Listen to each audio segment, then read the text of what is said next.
Friends நான் ஒரு super sari கொண்டு வந்திருக்கேன் பாருங்கள். உங்களுக்கு டசர்ஸ்லேயே வந்து colour contrast and shimmer concept வர மாதிரியான சாரீ பொறுத்த வரைக்கும் 960 பட்ஜெட்டில் கொண்டு வந்திருக்கேன். அது இந்த கலர்லாம் பாருங்களேன், ரொம்ப டிஃப்ரெண்ட். எத்தனை செட்டு பவி?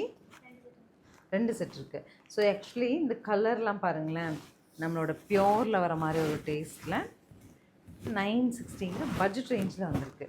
தெரியுதுங்களா? லாங் வியூவில் டாப் போர்ஷன் ஒரு சின்ன border, silver border, all over silver சரி வரும். பார்டர் நல்ல கிராண்டுங்க, 960 மாதிரிலாம் தெரியாது. சின்ன ஃபங்க்ஷன் நீங்கள் தாராளமாக உடுத்திட்டு போகலாம். கான்ட்ராஸ்டில் நமக்கு பல்லு, சூப்பராக ப்ளவுஸ். கலர்ஸ் நான் 1 by 1 கொடுக்குறேன். பார்த்துட்டு ஸ்க்ரீன்ஷாட் பண்ணுங்கள், அப்படியே நம்ம டீம் காமிச்சு புக் பண்ணிக்கலாம்.